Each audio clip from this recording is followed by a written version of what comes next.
La chronique bourse, la quotidienne Zone Bourse, Anthony Bondin. Bonjour tout le monde, bienvenue dans ce point de marché Zone Bourse. Nous sommes le lundi 5 mai 2025, ça s'appelle ce matin en bourse un mois d'avril à somme nulle. Donald Trump n'a pas changé de style, mais il sait quand même lever le pied quand ses soutiens commencent à froncer les sourcils. Résultat, les marchés ont presque retrouvé leur aplomb après un mois d'avril, il faut le dire, assez acrobatique. Le marché des actions a l'air de fonctionner de plus en plus à l'affect, mais ça c'est pas vraiment une nouvelle. L'actualité de lundi est dominée par une relative détente dans les relations sino-américaines, un nouveau droit de douane inattendu, la retraite de Warren Buffett, le plongeon du pétrole et le compte à rebours qui est lancé avant la décision de la Fed sur ses taux mercredi. Donald Trump est passé d'une posture ultra agressive à une posture de compromis, sauf peut-être avec certaines de ses têtes de turc comme l'université de Harvard. C'est une stratégie qu'il a déjà utilisée lors de son premier mandat, est-on tenté de répondre, mais pas tout à fait quand même, puisque cette fois, il a failli aller trop loin et ce sont les milieux d'affaires et ses conseillers les moins dogmatiques qui lui ont fait changer de stratégie. Le truc, c'est que ça a quand même pas mal marché et désormais le marché pense que les lignes rouges sont à peu près connues et qu'il peut retrouver un certain appétit pour le risque qui est plus conforme à ses habitudes. C'est ce qui explique l'étonnant déroulé du mois d'avril en bourse, lequel a flirté avec le krach avant de se redresser de façon spectaculaire. En dépit de ce sursaut, il faut quand même bien dire que les mois à venir sont beaucoup plus incertains qu'ils ne l'étaient pendant la majeure partie des dernières décennies. Mais bon, à temps exceptionnels, volatilité exceptionnelle, vendredi 2 mai 2025, le S&P 500 a enregistré sa première série de 9 jours de hausse consécutive depuis novembre 2004. L'indice large américain dépasse désormais son niveau de clôture du jour de la libération. En d'autres termes, il a comblé les lourdes pertes qu'il avait accumulées à cause des droits de douane annoncés par Donald Trump quelques semaines après le début de son second mandat. Le S&P 500 perd toutefois encore un peu plus de 3% en 2025 et il baisse même de 7,5% par rapport à son record du mois de février dernier. Mais on a encore mieux dans le panel des indices, c'est le FTSE 100 britannique,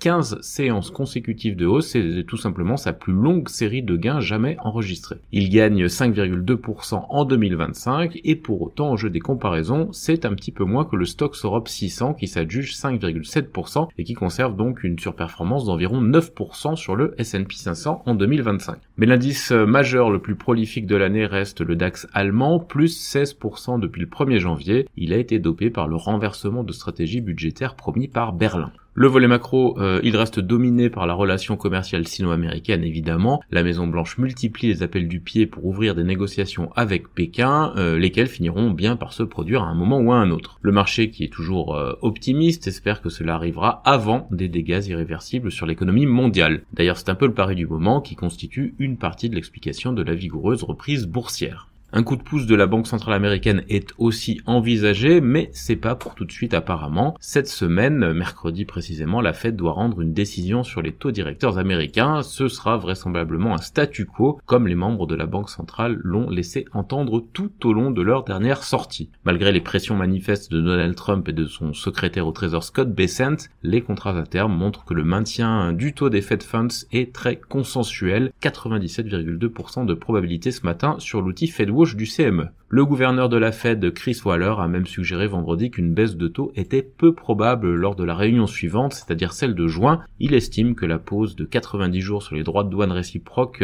annoncée par Donald Trump ne devrait pas rendre les données des prochaines semaines très parlantes. Le marché, lui, il est nettement plus partagé que Waller. Le FedWatch est quasiment à 50-50 entre un statu quo et une baisse de taux d'un quart de point au mois de juin. Du côté des sociétés cotées, le bilan des résultats trimestriels des grandes entreprises américaines, qui sont désormais 72% à avoir publié, reste favorable. Le nombre de sociétés qui dépassent les prévisions des analystes et l'ampleur des dépassements est conforme aux données habituelles. Il n'y a donc pas de gros bouleversements liés aux annonces douanières erratiques de la Maison-Blanche. En plus, les projections des dirigeants sont prudentes dans les secteurs les plus cycliques, mais les analystes n'ont pas beaucoup révisé en baisse leurs anticipations annuelles. Il y a quand même une annonce marquante pour le capitalisme en fin de semaine dernière. Warren Buffett quittera la tête de Berkshire Hathaway à la fin de l'année. Une véritable révolution pour la société de celui qui est considéré comme le plus grand investisseur de tous les temps. Et oui, rien que ça. On souhaite bonne chance à son successeur qui n'aura pas la partie facile. C'est Greg Abel, adoubé depuis quelques années, qui va devoir faire oublier le papy de 94 ans le plus célèbre du marché.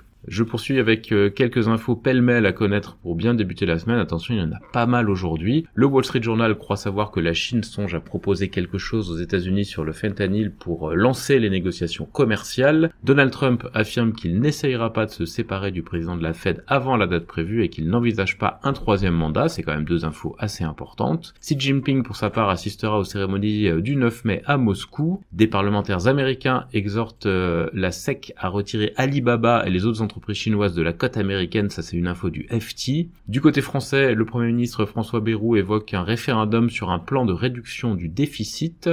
Sur le marché pétrolier, l'OPEP+ va accélérer la hausse de sa production de pétrole. Le baril chute lourdement en début de semaine. Le Brent est assez nettement maintenant sous les $60. Du côté de la Roumanie, le premier tour de l'élection présidentielle sourit au candidat nationaliste George Simion, crédité d'une large avance. L'armée israélienne a commencé à rappeler des réservistes afin de préparer une extension de son offensive dans la bande de Gaza, ont rapporté ce week-end les médias israéliens. Et dans la rubrique divertissement, enfin si je peux m'exprimer ainsi, le Brésil dit avoir déjoué un projet d'attentat visant le concert de Lady Gaga et Trump annonce des droits de douane de 100% sur les films produits hors des USA. On passe à l'agenda macro maintenant, tous les regards seront donc braqués vers la Fed. Si un statu quo est attendu, les investisseurs écouteront avec attention les commentaires de Jérôme Powell mercredi soir, alors que celui-ci est toujours sous la pression de la Maison Blanche pour baisser plus rapidement et davantage les taux directeurs. Jeudi, ce sera au tour de la Banque d'Angleterre de rendre sa décision. On attend une nouvelle baisse de taux de 25 points de base du côté du Royaume-Uni. Sur l'agenda des sociétés, le rythme des publications de résultats se calme un petit peu, mais il reste quand même soutenu. Palantir, AMD, Walt Disney et Uber sont notamment attendus aux États-Unis. Du côté de l'Europe, c'est Novo Nordisk, AXA, Zurich Insurance ou encore AB